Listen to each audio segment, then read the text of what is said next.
My name is Clara. I'm a fourth-year PhD student in the English department at UCSB,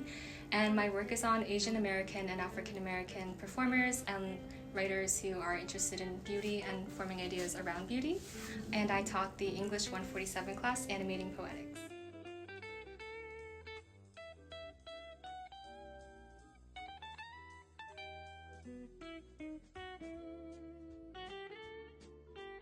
This class kind of came to be because I was thinking a lot about the limits of language and just how I approach literature. And when I don't know what to say or like how to get the words to come out, I often turn to what I can feel, what I can touch, and what I can do with my hands. And so I wanted to use that experience that I have and my own background in stop motion animation to think about other ways to conceptualize literature other than just writing about it and looking at it.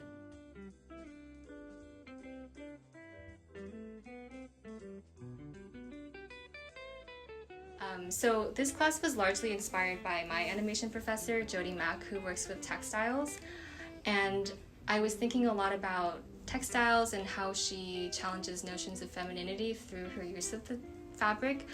These really like soft, kind of lacy, feminine materials, she uses them in a way that can seem really violent and aggressive. And I wanted to think about that alongside notions of Orientalism and thinking about femininity in relation to being perceived as an Asian woman. And I was really interested in how these ideas, which I took up from my own professor, were taken up by the students in ways that I didn't even think were possible. It was really powerful for me to see how some of these students are engaging with their own experiences of facing sexism, racism, or also of these like colonial histories and how it impacts them. And I think that stop motion animation, which is so abstract, allows people to engage with these really uncomfortable and difficult, like emotionally difficult topics in a way that they can like be a little bit removed from it, but also because these things are so unspeakable,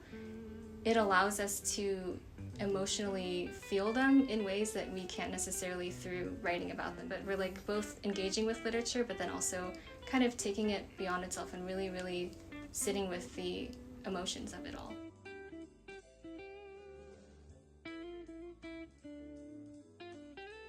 It reminded me that so much of how we engage with literature, or in ways that I find really exciting, are when we talk to each other about it, and also as like an artistic practice too, like to help each other see things that we don't see by ourselves.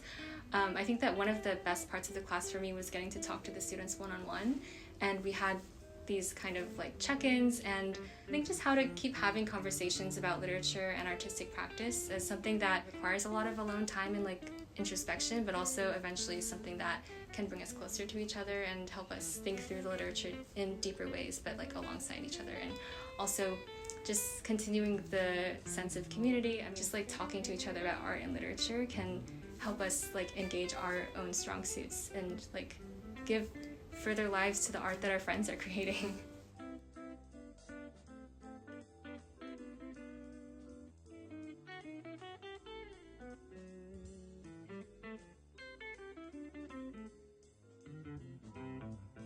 My name is Jose Macias. I'm a fourth-year English major, and I took English 147 over the summer, simply because poetry and animation seemed like two separate worlds that I didn't think were possible to combine.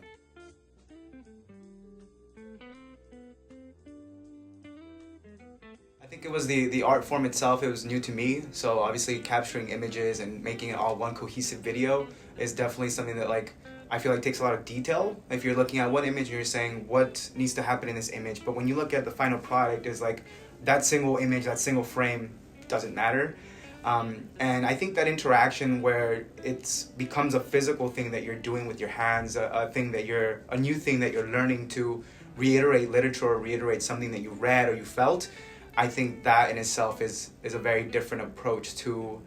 understanding literature and understanding feelings and emotions, especially as it connects to us, as it becomes personal. My name's Anna. I'm a fourth-year English and Environmental Studies major.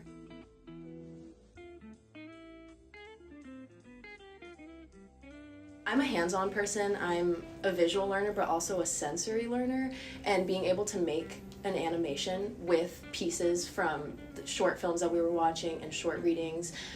was kind of like putting a puzzle together, but being able to do it with your hands. And I remember things from this class. I know it wasn't that long ago, but it exceeds anything that I've ever done in any other English class. I didn't expect to create something in this class, so the fact that I walked out with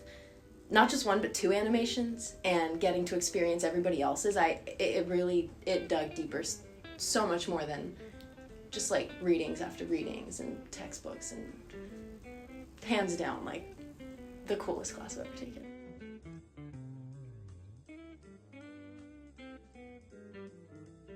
When you're kind of mining for the movement in literature, it's easy to start picking up those patterns and seeing them in other places too. And maybe you don't make an animation out of everything, but there are so many directions that you can take anything that you're learning, and whether that be animation or music or math or cooking, there is motion and there's movement and there is energy in everything, and having the tools to give the motion is something I don't think I'll forget, because it's helped me so much just to see how related things are and how much you can bounce one thing off of another and make something out of it, when in a lot of classes and a lot of literary analysis it's very still, and if you don't have the tools to kind of take it off the page, you're stuck with it.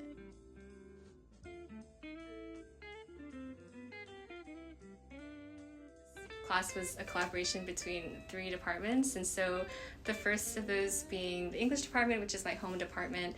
and I have been really inspired by the creative critical practices of various professors in the department, such as Professors Kathy Thomas, Sri Moraga, who's retiring, and Stephanie Batiste, and so I've been thinking a lot about embodiment and how embodiment helps us to understand these theories.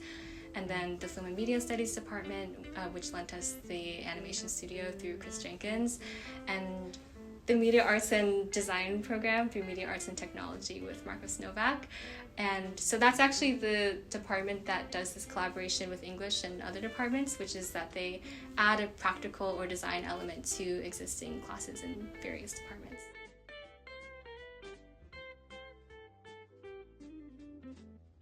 It's just so exciting to me, because this is all that I want to write about and think about, is how the things that we are reading about in this department are not just like static ideas, but they're like